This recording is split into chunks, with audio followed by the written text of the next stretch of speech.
Welcome to the Retire with Purpose podcast. My name is Casey Weade. And if you're new to the podcast, I want to let you know what we're here to do for you. And that is to deliver clarity in purpose and elevate meaning in your life through personal and practical financial strategies. But we don't just do that on the harder side of finance, the numbers and the IRAs and all the acronyms and the RMDs and the QCDs. No, we also do it on the very softer side of retirement. That doesn't mean it's any easier.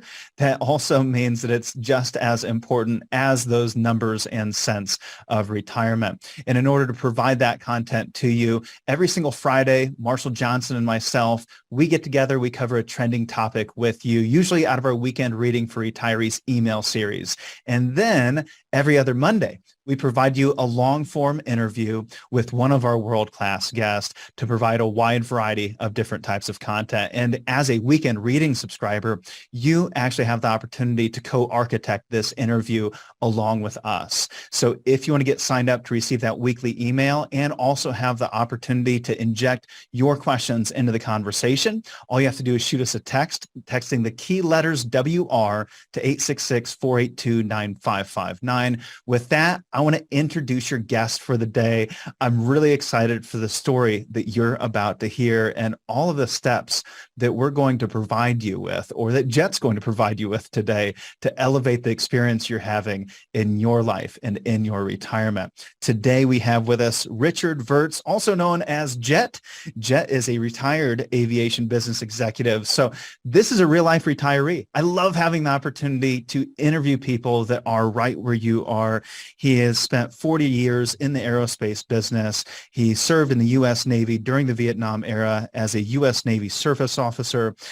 And currently he's a teacher at the University of Rhode Island's Osher Lifelong Learning Institute on the subjects of purpose-driven retirement, computer fundamentals, and histories and mysteries of aviation. He is the author of The American Dream, as well as what we're going to focus on today, which is his latest book, Purpose-Driven Retirement, Generating a Purpose-Driven Bucket List, which is what we're going to dive right into. But Jet, before we get into that, first, I want to welcome you to the podcast.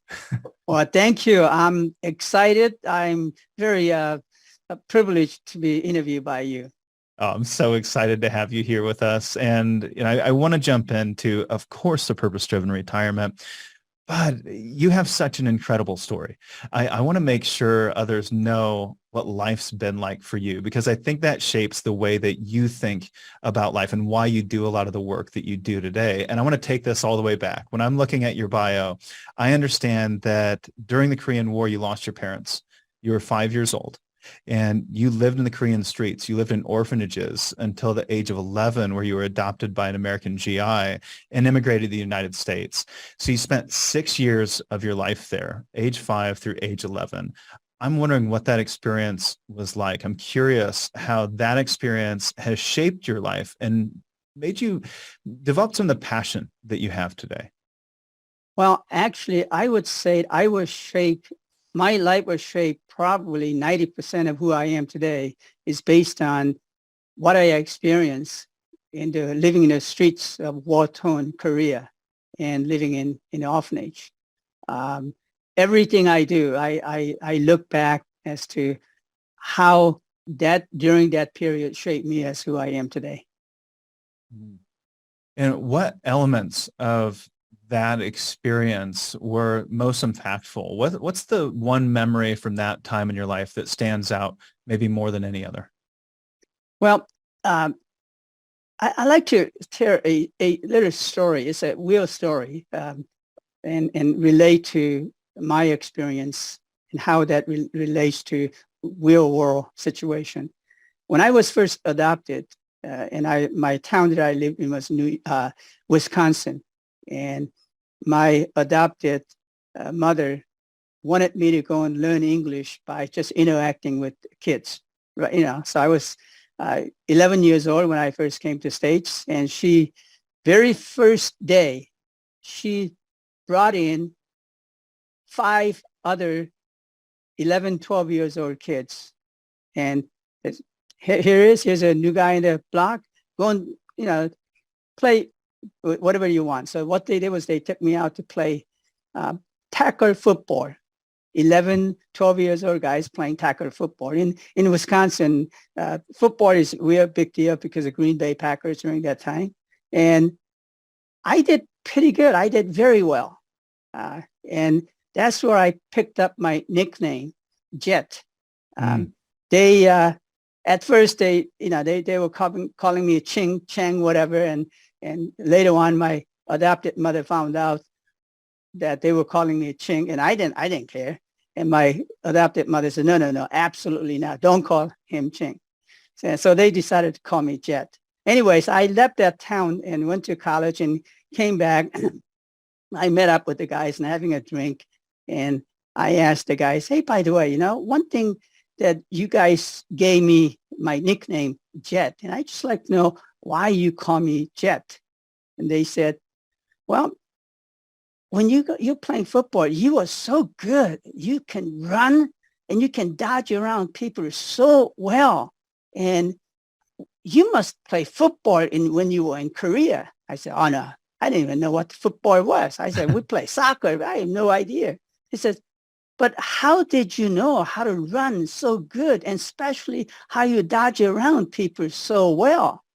So I said, well, when I was in Korea, living in the streets, sometimes you have to, shoplift food, clothing, and sometimes you get caught and you have to run. You have to dodge around people. And my friend says, boy, you are so good. I thought for sure that you learned how to play football. And I said, I may not have played football, but I played a real life football, dodging around, people to make sure you don't get caught. I guess that's what the football is all about. Just give you an example, what I learned and how it applies to today's world. Yeah, well, I'm sure that took a tremendous amount of grit to get through that stage in your life. And obviously you've put a lot of that to work in the life that you have today, going on to getting your bachelor's degree, your MBA, and joining in the service and so much more. And today authoring books and teaching classes around truly meaningful things in life. And I understand that you retired at age 65, and I guess you shared that for the first 6 to 8 months, retirement was a bit of a honeymoon. You enjoyed those first 6 to 8 months. And then you said you began to feel like a taker. What did you mean by a taker? Did you kind of go back to your youth when you were running through the streets and shoplifting, or what did that really mean? Well, what I meant by taker is, here I am. I'm eating food every day. That's a resource. I'm breathing in oxygen, and I exhale carbon dioxide and the climate change. But I am not producing anything any good for the humankind. When I was in aviation industry, we manufacture jet engines so people could, go around and, different places using jet airplane. And here I am. I am just taking things in and exhaling all the carbon dioxide. I feel like, wait a minute. I should be doing something good for the world rather than just taking in and, letting everything out. I should be creating something value for the world. So that's the way how I feel. I feel that my mental and physical being is still good. And I just felt that I should be more contributing to the world rather than just taking it in and just, generating non-useful things. Yeah. I can relate to that. And I really, truly appreciate that, because I know for myself, when our second son was born, I was forced into a temporary retirement, considered actually stepping away entirely and reshifting my focus away from what I had actually been gifted to do. And after a while, I felt the same thing. I wouldn't call it a taking feeling. I didn't frame it that way, but I enjoy thinking of it that way. That makes a lot of sense, probably for the broader public. From a religious standpoint, I felt I was blessed with certain gifts from God that I was now throwing away, in a sense, spitting in the face of God at all those talents and gifts that I had been given that he wanted me to give back to the world. And I think this generation of retirees just has such a huge opportunity to give back with all the wisdom and experience and time that now is on your hand to truly give back. And I'm thinking for you, that shift must have taken place, and correct me if I'm wrong, did that shift take place when you formed that group of other retirees that were struggling with purpose at the University of Rhode Island, or was the shift for you at a different point? I actually took the shift just before meeting up with the other retirees like myself at University of Rhode Island. I deliberately decided, proactively decided, hey, I should create something, do something, make myself something to be more productive. So I actually came up with the process of 5 steps, process of going through generating something that I could be doing something productive. Then later on, I went into University of Rhode Island, Osher Lifelong Learning Institute, and I realized I met a lot of other people. They were just like in the same shape as I was, retired, but they were just not really, giving back.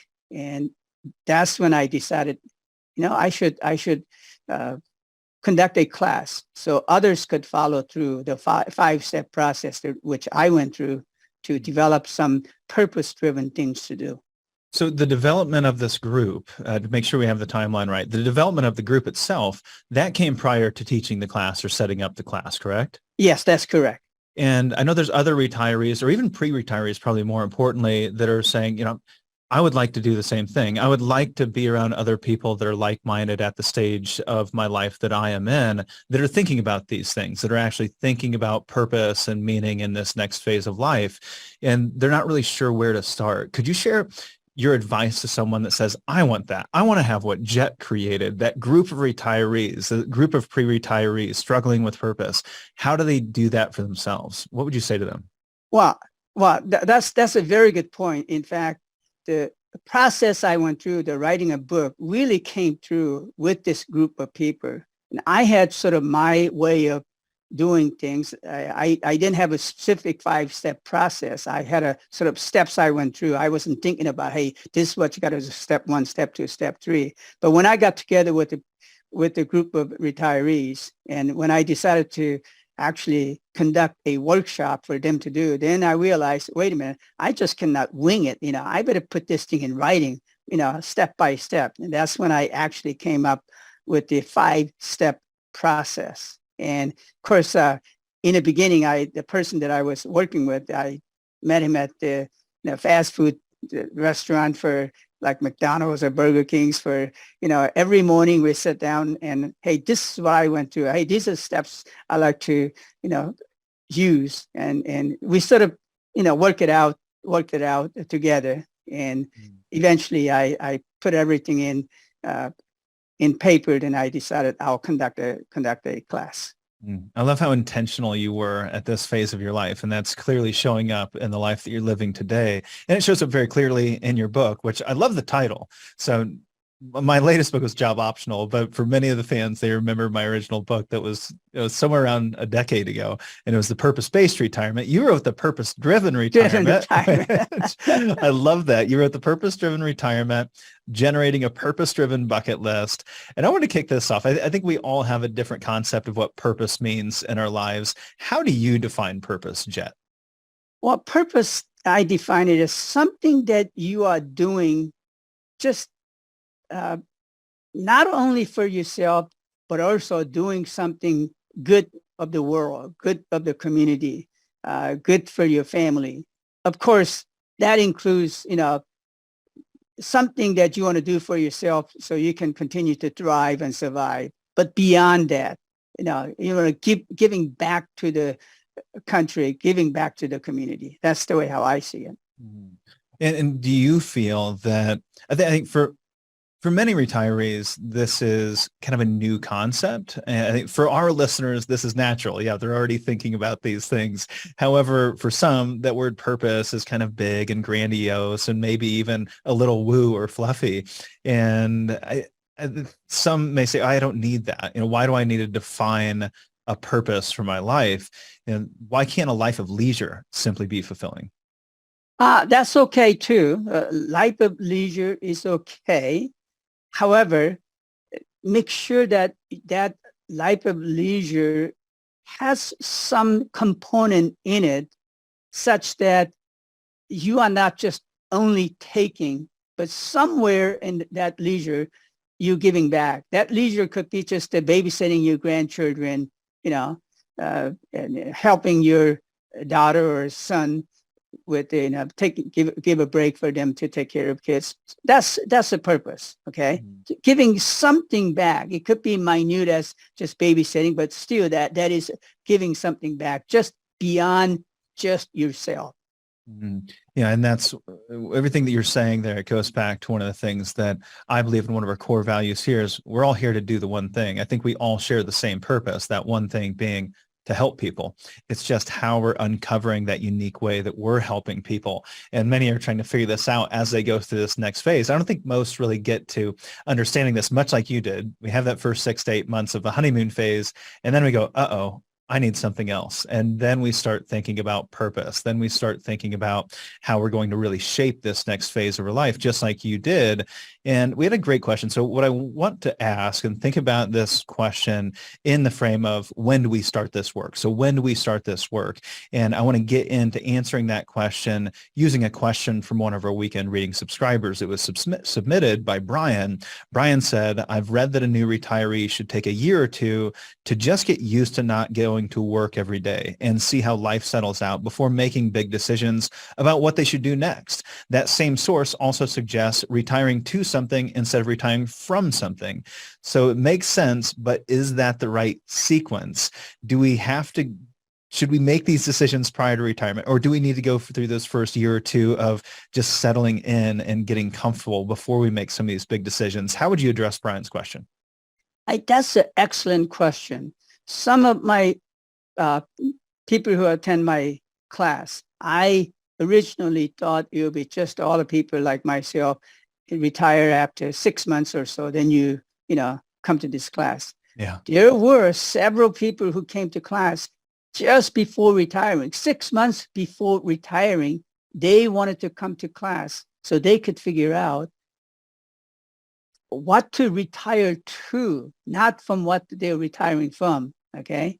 So I think it will vary from people to people.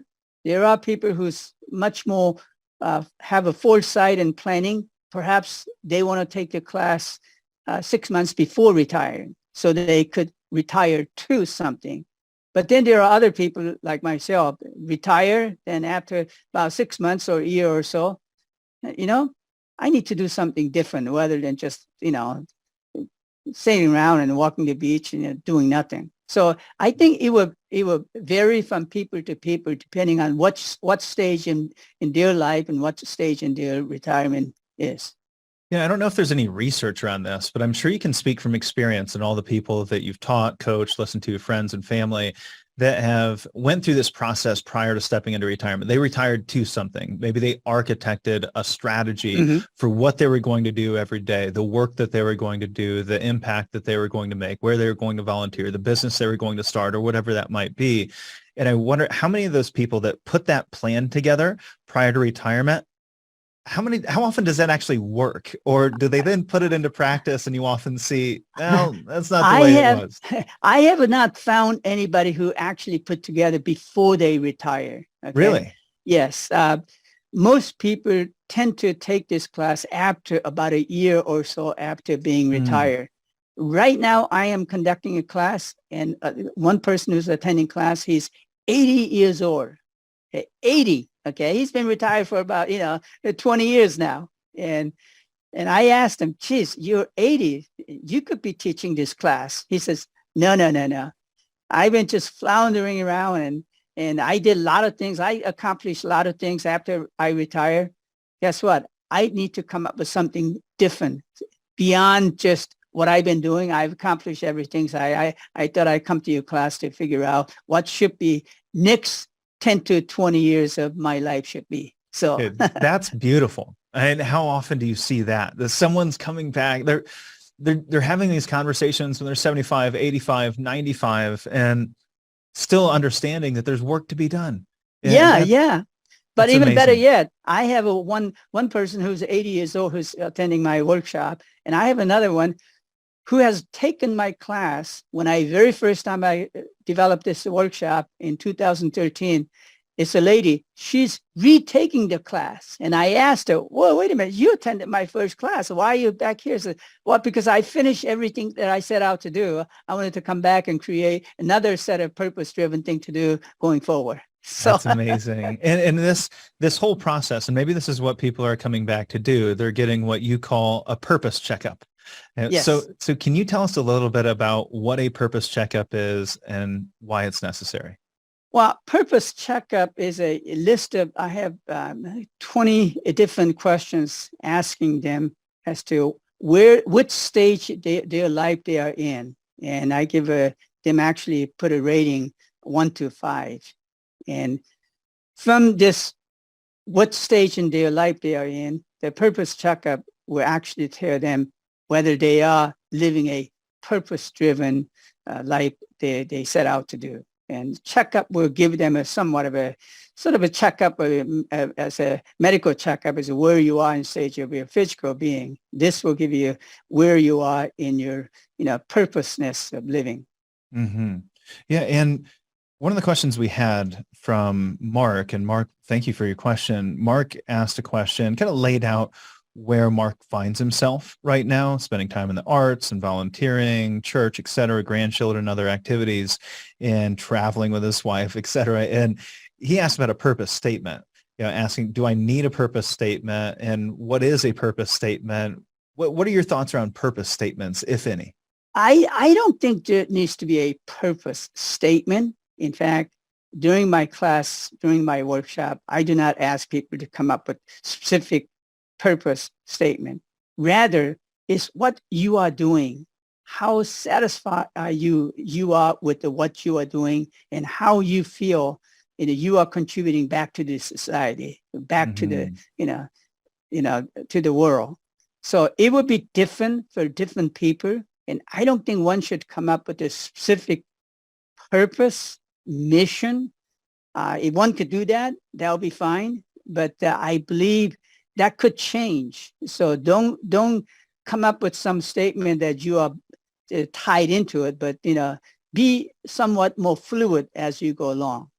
Yeah. Yeah. And I see that happen a lot in business. Someone comes up with a mission statement or they identify their values and then they just feel stuck in those things and they can't evolve. And that's the reality is your life's going to change. Your identity is going to shift. Your purpose is going to evolve over time. Yes. Yes. And it's important for us to do what so many people sound like they're doing, coming back and taking your class and just doing another checkup and really continuing that evolutionary process throughout their entire life. Your book is written around creating a purpose-driven bucket list.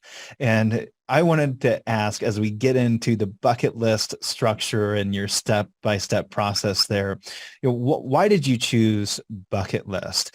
Is there a difference between a bucket list? And so one of the things that we do here with our team and we do at home with our family is creating a dreams list. So we do dream storming. Do you differentiate between a bucket list item and a dream-based item and a goal-based item, I would suppose? You have bucket, dream, and goal. If you were to differentiate between those three, what would that look like for you? Well, I would say they are somewhat similar, the dreams list. Eventually that dream could become reality and make it into bucket lists. One of the steps that I go through when I ask them to develop purpose-driven bucket lists is I asked my attendees to actually put it in writing. I tell them to memorialize your things that you want to do. And when you memorialize it by putting in writing, don't just say, I am going to Europe. I want you to specifically say, I will go to certain location, let's say Paris, instead of just say Europe. And you want to say, when are you going to there? And put that in writing to be very specific, what I call it SMART mode.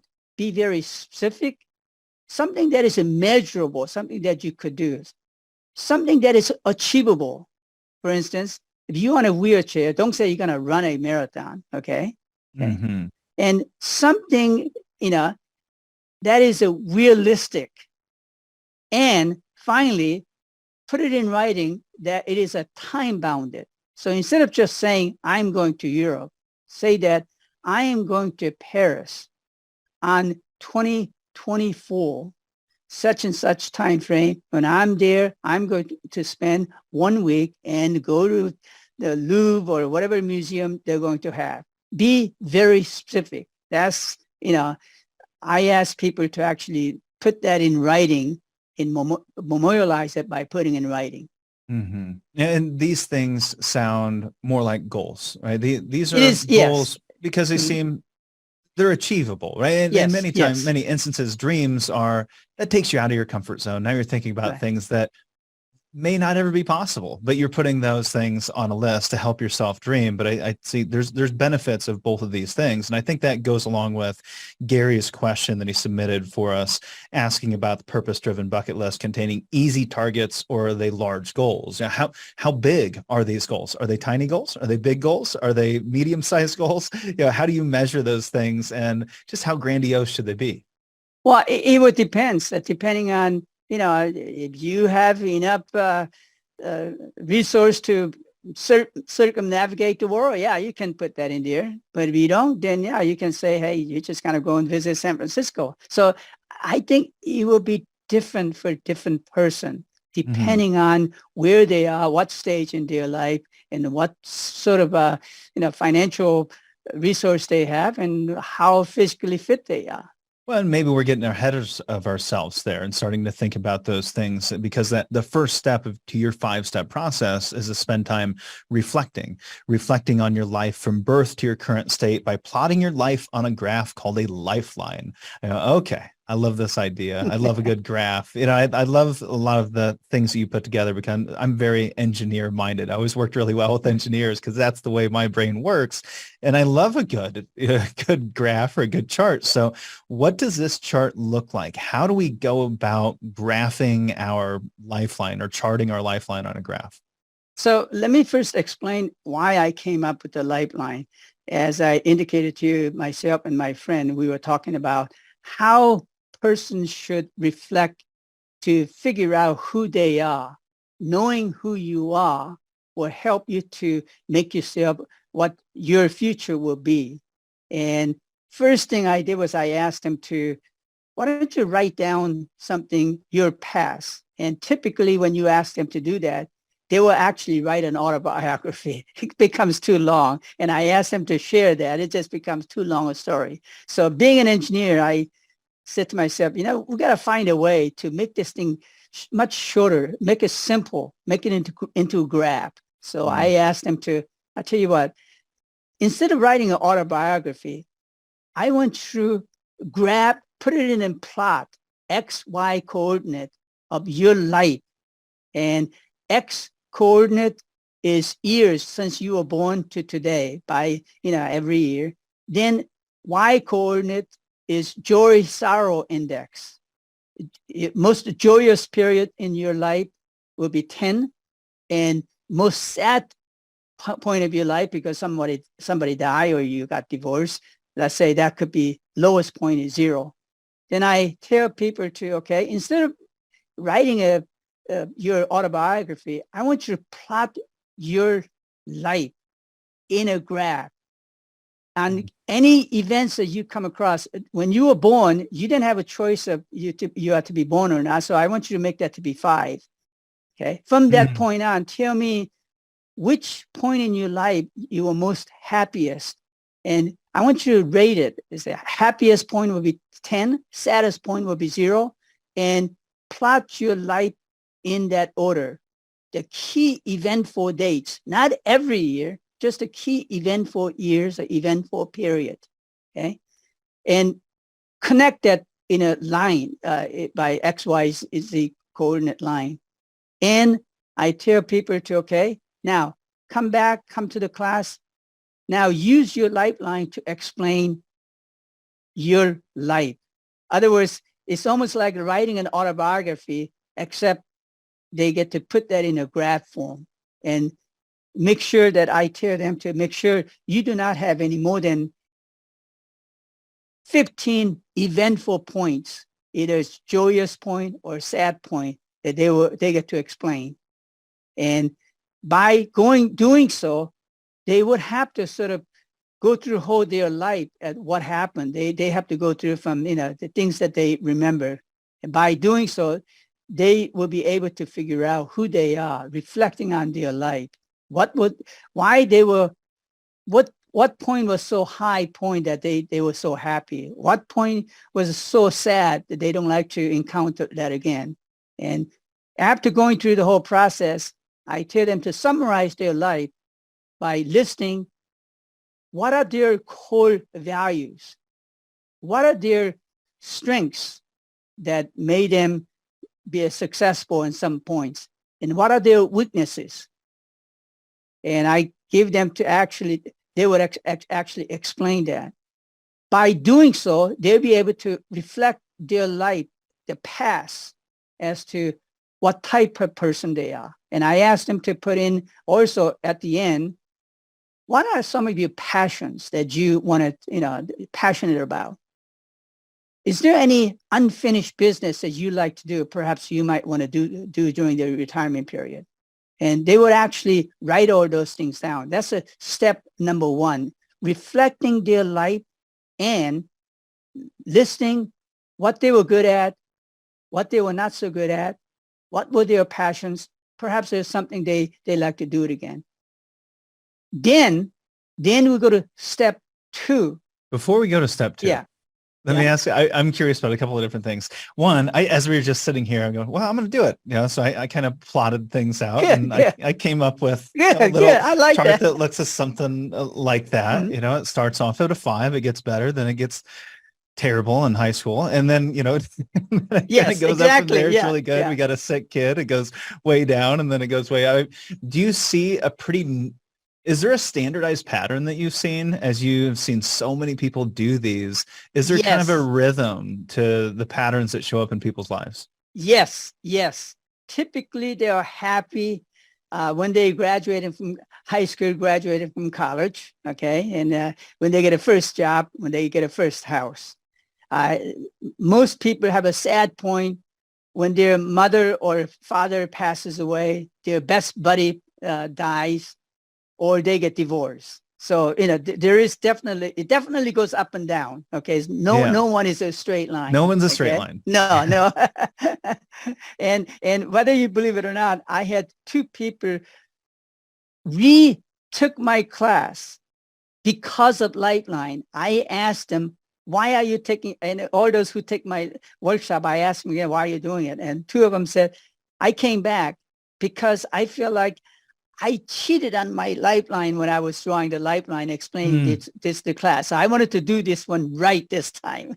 And Jet, when you did this for the first time, I'm curious, what did you learn about yourself as you went through this process of creating your Lifeline? Well, first of all, I thought it was emotional because you go through the whole repertoire of everything you did, going way back, how I lost my parents, how I lived in the streets, how I went into orphanage, and how I got adopted. And you connect this thing together. You're looking at your life from beginning to today, and you go through roller coaster of your events and make you very emotional. Okay. Mm-hmm. And I felt because of that emotion, I thought it was really good exercise to do and people to do that and share that in the class. I have so many people, when they share their Lifeline in the class, they actually cry. Okay. Because they're going through some emotions they're going through. They have to recollect their emotion and, resurfacing their past. So. This is a beautiful way of doing it. I've seen it done in the past, but as you said, it becomes a little bit more autobiographical. I can't even say it, but you start creating an essay, and I feel like it loses a little bit of its power. You get kind of lost in typing or writing, and it just becomes a bit of a challenge for many. This is such a simpler way of doing it. I think it's very intuitive, and you can actually a good visual is what comes out of it, which is awesome. So, okay, let me get back into it. Step 2, we're redefining. Okay. Step 2, I tell people, okay, now that you have reflect on your past, who you are, and you know who you are, I want to redefine who you are today as a retiree. And to actually do that, I ask them to develop or generate a personal calling card, which will replace their business card when they were in their career business. Because when I was in business, whenever I met somebody, I shake hand, I turn over, hand over my business card. So there's all the information, how they could contact me and whatnot. When I retired, I feel like I didn't have anything. I meet somebody, I didn't have anything passed on to them. So I feel like maybe I should have my own personal calling card. So I actually developed a calling card based on who I am today as retiree, not who I was as a career professional person. And I asked them to actually do that. Make the calling card which represents who you are today, just like your business card representing who you were in your profession. And I take it this looks much different. I'm not envisioning a calling card that says retiree or I'm retired. I'm imagining maybe the card doesn't have the word retirement on it at all. Maybe it has something along the lines of your core values or some of the things that you spend time doing, your hobbies and influence. What does a calling card look like? Can you provide an example? Yeah, I'll give you a couple of samples. So I start with giving my calling card. I am an avid snowboarder and skier. Sort of that's my hobby and passion. Okay. And so I have in my calling cards, on the left-hand side of my calling card is a picture of me jumping up a cliff on a snowboard. Okay. It's sort of, once people see my calling card, they're going to look at, oh, somebody jumping up snowboard. Who's this? Is that you? Okay. So it defines me who I am right there then. Okay. Then on the right-hand side, on the top of my calling card is my name, Jet Vertz, my telephone number and email, so people could contact me. Just below it, on the middle of the card, it says retired aviation business executive, who's retired, but not to a rocking chair, but rocking the half pipe, sort of showing who I am. Yeah. And on the bottom section of that section, I have a one line which I like to live by, and that is, I said on the line it says, "Just do it, but do no evil, and boldly go where no man has gone before." That says who I am. I like to just do things, as long as it's not an evil thing to do. And when I find something, I want to pursue something, do it boldly. So that's who I am. So that card explains everything about who I am.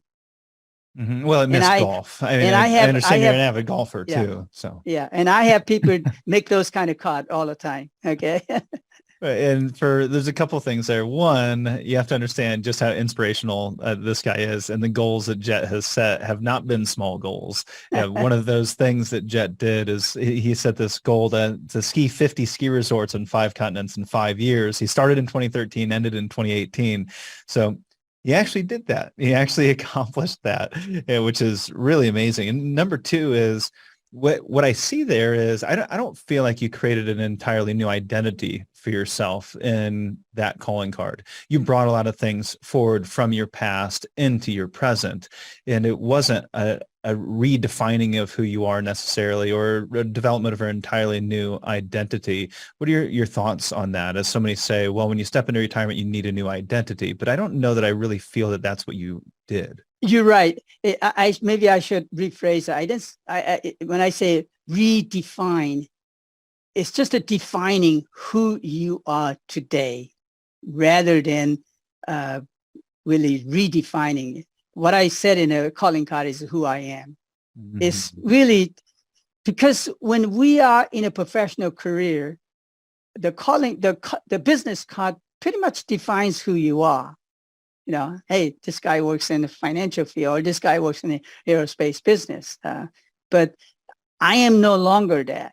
So I wanted to have everybody actually come up with who you are today as a retiree. Yeah. Yeah. And now we're just really placing what I see as the important things first, which we should have been doing earlier in our lives. Someone asks what we do. We say, I'm a husband, I'm a father, right? Then maybe we get to what we actually do for a living, but really prioritizing who we are and what we stand for. So now we're categorizing. So we reflected, we redefined. Now we are in step 3, categorize. Now, what I do is I tell people in a categorizing thing, I ask people to, hey, listen, I want you to go through and make list of all the things that you want to do before you move on from this earth. However, I want you to do this in 3 categories. Category 1, do something for yourself, personal or selfish, such as jumping off the airplane with a parachute, visiting Grand Canyon, or circumnavigating the world, something that you always wanted to do, something for yourself. Category number 2, something that you want to do for your family, such as a lot of people put down, hey, I like to arrange annual picnic for my family, annual get together, things like that. Okay. Then number 3, something that you want to do for your community or the world or the country. One really example that one of my attendee did was he's for the community, for the world. He said he wanted to join Peace Corps, and he actually did join the Peace Corps. Okay, so I asked him to don't just come up with something just selfish thing only, but do things 3 categories. Do something for yourself, minimum of 5 things that you want to do for yourself. Number 2, do something that you want to do for your family. List of 5 things. Then make a list of 5 things that you want to do for your community, country, or the world. So that's what I asked in the step number 3. Don't worry about whether you're going to be able to do that or not. I just want you to put in the list things that you always felt that you wanted to do. Just make that list. That's a step number 3. Well, and there's a great visual that you have in the book that I want to share. If you want to see this visual, check it out. We'll have it in the show notes, or if you're watching on YouTube, you can actually see this. But you actually have this awesome little visual that I threw in my notes. That I love how purpose is right here in the center, and purpose is made up of those 3 things: your family, your community, your personal, and all of those things go into this bucket list. And you need to come back and tell me if I'm getting this wrong, but all of those things go into that bucket list. This becomes this purpose. But there's something you didn't mention. It's sitting on this platform of resolution. Yeah. So that's slightly going to next step. What I do is after share all these three lists of 3 things they do, and people tend to put in there that are more of a resolution type rather than purpose, okay, driven thing to do. The way I look at it is a bucket list is something that you want to actually go and accomplish, whereas a resolution is something that you want to do, something that you are already doing, but you want to improve upon it. So, and what I do is a step number 1 after making the list, I ask them to, okay, since you got 5 things in each, I want you to filter out the resolution and put that as a separate column as a resolution, and keep the things that you haven't done it, you want to accomplish it, that's a bucket list, okay? Then going through the process, I don't want you to throw away anything, including resolution. Resolution is something that you want to do. You want to improve yourself.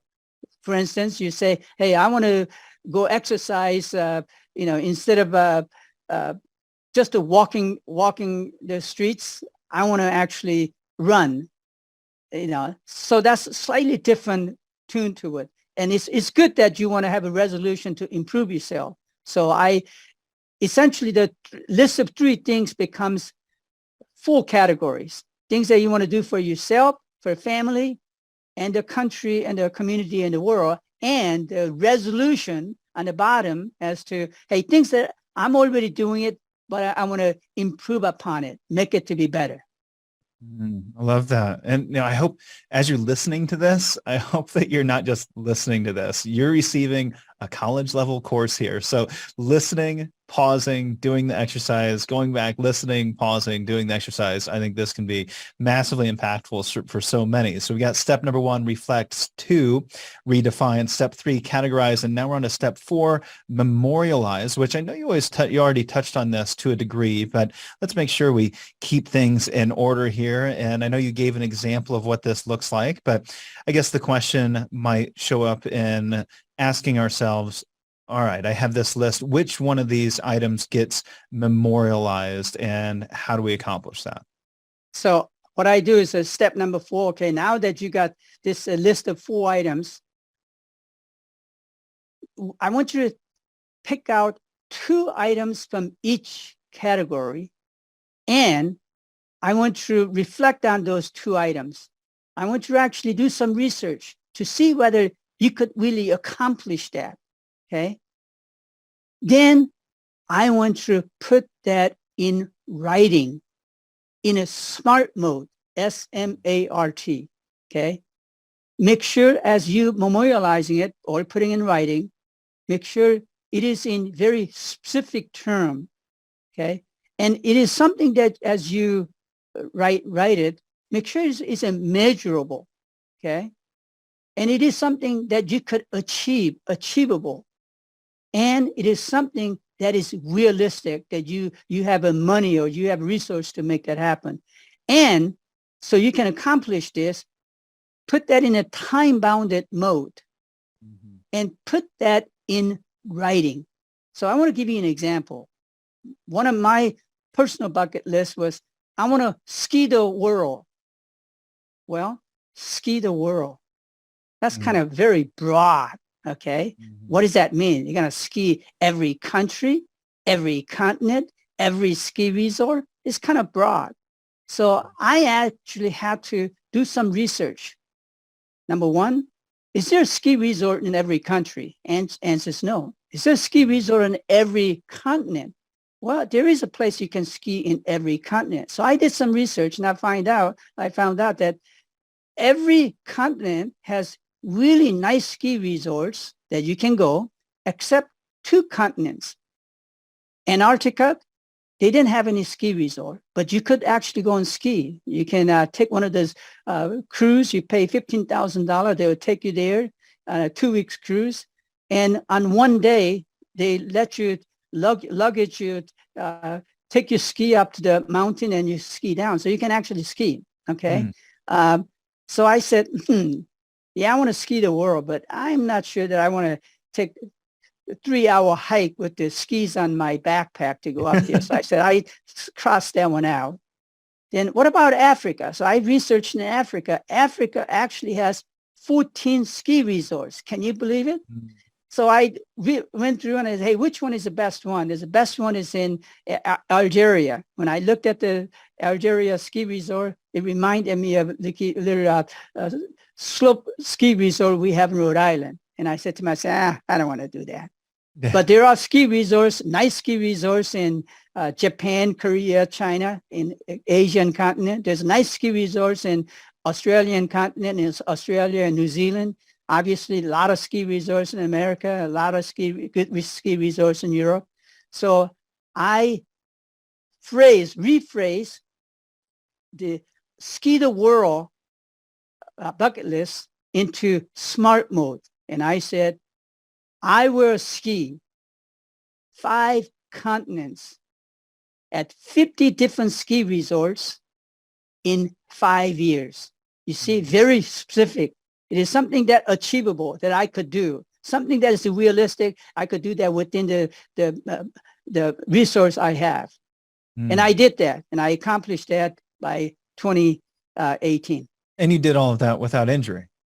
That's correct. I'm still in one piece. Yeah. Well, that was a risk, it's doing all that skiing. You had to be careful, otherwise you wouldn't hit your goal.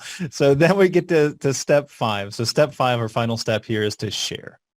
Yes. So after it's all done, after you put that in writing in a SMART mode, number 1, I ask them to share that in the class with their peers. And whether you believe it or not, they will critique you. They will tell you, "This, oh, wait a minute, are you sure you can do that? Are you just realistic?" Okay, and make sure they put that in writing. It is realistic, achievable, and they could do it in within time bounded. Then I asked them, "Okay, now you have done this. Now I want you to take this home and share this in writing with your loved ones, your wife or your husband or your brother or your grandmother, whoever, because by sharing it, guess what? Now you are tied into it. They're going to make sure that you will do this."